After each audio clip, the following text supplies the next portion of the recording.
Hey guys, how's it going? Welcome to my studio. This is Paint with Lovejoy. Thanks so much for joining me today. In this video, this is geared towards my first time and beginner painters, and we're gonna have a lot of fun painting this subject matter. So a few things that you're gonna see in the description box below. There is a link down there for a supply kit, and those are your basic supplies to get started painting at home, so grab what you need. Another thing that you're gonna hear and see a lot in the videos that I create, you have full permission to change up colors, switch out the composition, change it, make it your own, even if you paint something entirely different than what's in the instruction. When you are kind of a little more comfortable with the painting process and you wanna jump your skills up to the next level, check out my online school, Paint with Lovejoy, and check out the Paint Your Pet course. On that, you'll dive in a little bit more to a value scale, and it is geared towards first-time painters, but you'll learn about your dark spaces, your highlights, and your main color. And when you paint something that you love, like your pet, you actually put more energy into it, and you're gonna learn a lot more. So when you're ready to take it to the next level, check out those courses on my online school. So I think we've actually talked enough. Let's go ahead and jump into the process of painting.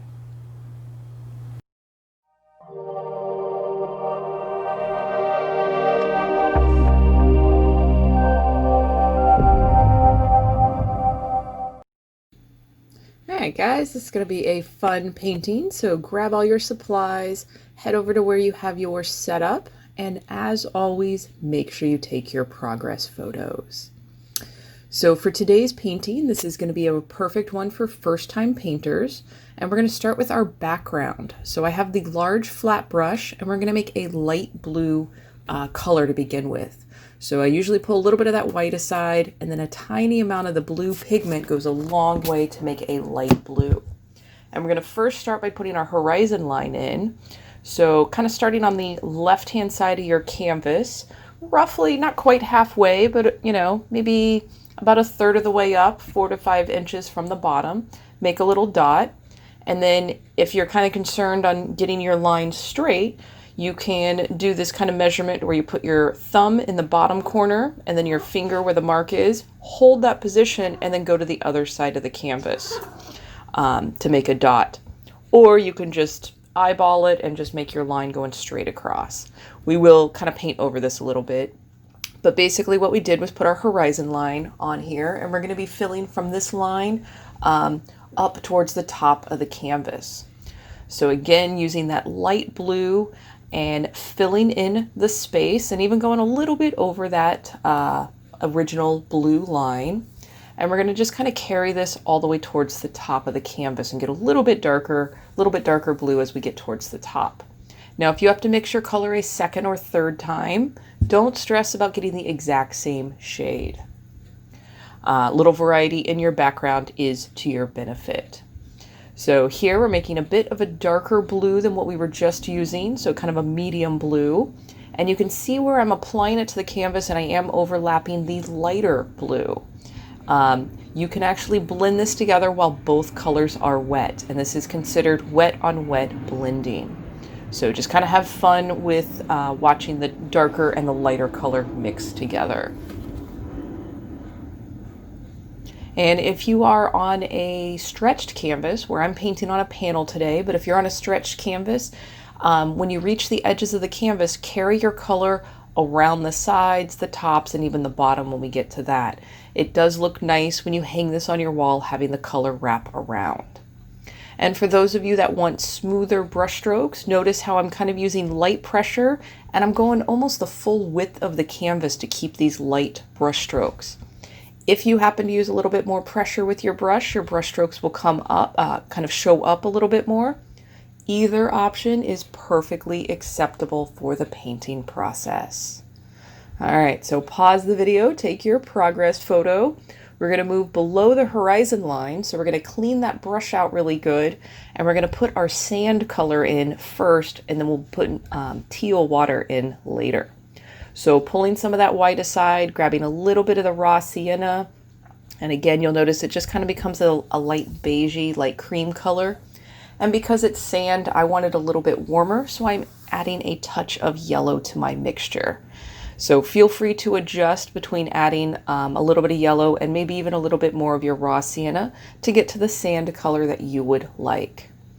Now, if you make a color and then apply it on the canvas and realize that maybe you want it darker or lighter, go right ahead and adjust that color. Painting's not about being perfect, but just kind of learning to transform your space and just kind of step out of the world for a little bit during the painting process. So again, full permission to adjust any colors or anything you need to during the painting process. So for that light raw sienna, we actually just went up a couple inches from the bottom, still leaving a blank space on our canvas. And this is what we're going to fill in. This is our water. So we're going to fill it in with a light teal. So again, pulling that white aside, tiny amount of teal is going to go a long way to make our light teal color. And I think when I was painting this, I was pretending that I was in the Caribbean, and I love that turquoisey, really pretty water there. If you do not have teal or turquoise, you can do this with a light or kind of a medium blue. You can use the same color that you used in the sky. I just recommend making it a bit darker. So utilize what you have at home and don't feel like you have to go buy specific colors for any of my paintings. Use what you have. All right, so as you bring this color right up next to that raw sienna, you do want to kind of be mindful of how much you overlap, because you don't want your raw sienna or that sand color to mix in with your teal. So if you want, at home, let your sand color dry completely and then move into your teal color and add the water. All right, so now moving down to a smaller brush, I'm going to grab the direct white, and we're going to kind of place a few sections on here with the white, and then we're blending it in with the background. Again, this is that wet on wet blending. So as you're at home painting, I want you to observe the place that I put each of these colors and then mimic that to the best of your ability. And that white that I just placed on there, I kind of put the base and then did the blending above that line. So that way there was a nice kind of sharp contrast between that white and then the teal color that would be below it. Now we're grabbing the direct teal, and closer to the horizon line, you just kind of slap that color on the background, wipe off your brush, and then go back, and with that light pressure, you're blending in to the base color. Same thing that we did in the background, just trying to build on your skills. And again, feel free to add more. If you end up moving your brush quite a bit and losing that darker color, just reapply and then move your brush a little bit less. This is something that will get more comfortable each time you paint. Here I'm going ahead grabbing that blue, because the sky usually is reflected in the water. And same thing, just kind of put a few pigment places of the pigment and then wipe the brush off and go back and blend the two together.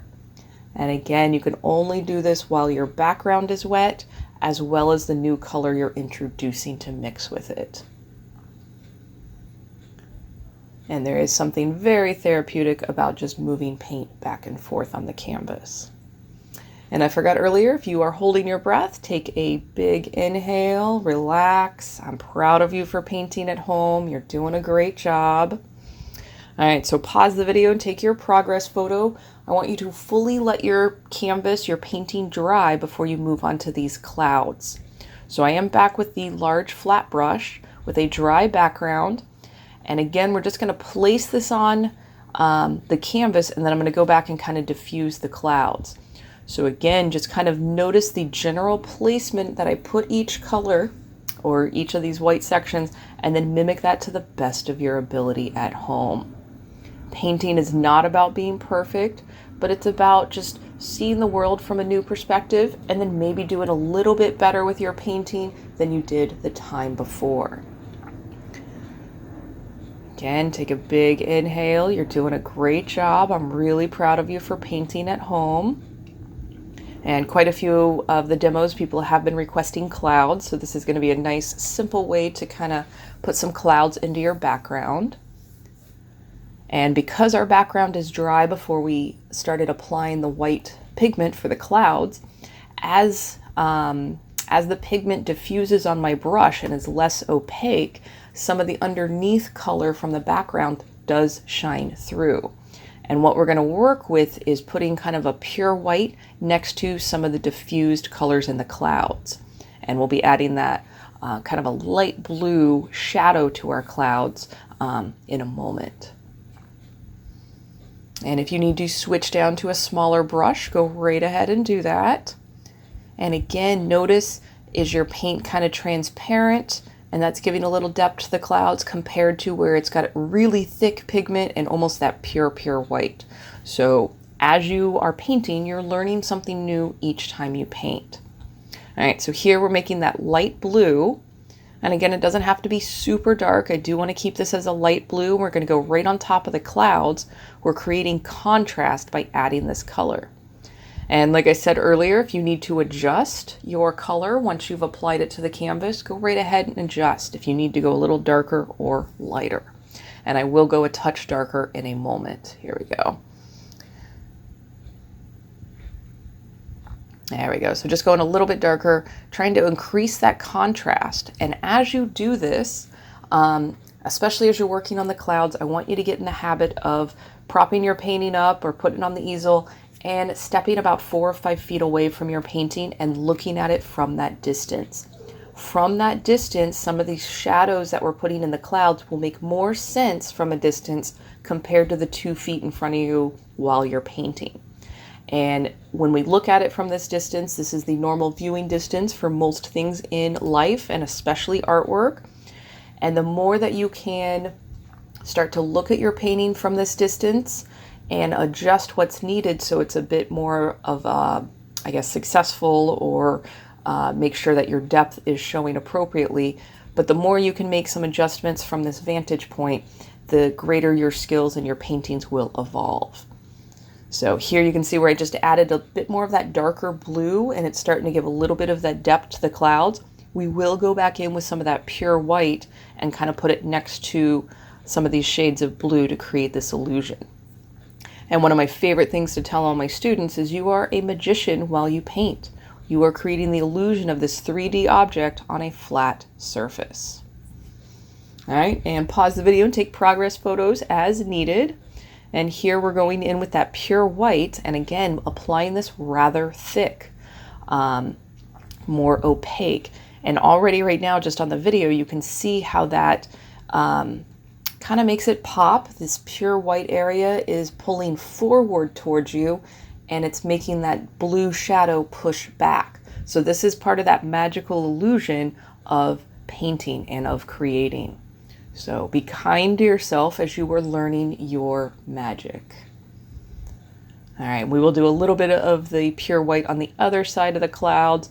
And again, remember to look at your painting from that distance of 5 to 10 feet away and assess what you need. Trust your instincts. If you are inclined to do something that I'm not doing on the video, go ahead and do that on your painting. Your instincts are pushing you in the direction you need to go for your creativity. My videos are merely just a nice template for you to go on, but please change anything that you are inclined to change. All right, so fluffy clouds are looking nice. We'll get a little more depth from them once we put our little palm fronds on. And all right, so now we're moving down to the waves. So as you can see, I'm holding the brush kind of perpendicular and literally just kind of tapping the brush on the canvas and pulling it right back. And by doing this, it is kind of spreading the bristles apart, but it's creating those nice little white caps of the waves rolling into the sand. And remember that sometimes the waves roll over the sand, and as the water recedes, you can see the sand below. So go ahead and have a few of these white lines overlap on your sand. And again, you just need a little bit to kind of give the impression. And then same thing, thinking about the waves that are rolling up through on the shore. There we go. Took me a minute to find the word. But think about that. So you might have some of those white caps that are in the water like I'm doing right now. All right, you're doing a great job. Hopefully you are relaxing and pretending that you are at the beach while you are painting this. All right, so pause the video, take your progress photo. We're going to be moving into the palm fronds. And again, I recommend that you let your painting fully dry, so that way this will just make it easier for you to apply the palm fronds. So I am still using that middle flat brush and using light pressure as I put the base of the palm fronds on here. If the middle flat brush is too much for you, because I am holding it sideways using the skinny portion of the brush, you can do this with a pointy brush.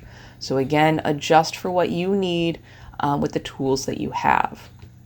Once you have your main palm frond, the base of the branch in there, then you're going to go through each palm frond and you're going to make these long dash marks, kind of starting at the palm frond and then kind of flicking it out. And I want you to imagine each dash mark is a branch or a leaf on your palm frond. So play with the pressure. You may have some skinny palm frond, some skinny leaves, some wider leaves. That's okay. These palms actually live at the beach, so there's a lot of wind. They move, they dance in the air. Try not to be too judgmental about your brush strokes on your palm fronds right now. Your brain and your muscles are learning a lot as a first-time and beginner painter, and you're getting comfortable with the pressure of your brush. Now, depending on what type of paint you are using, if you have really thick viscous paint, you can add a touch of water to it to help bring a little more fluidity to your paint.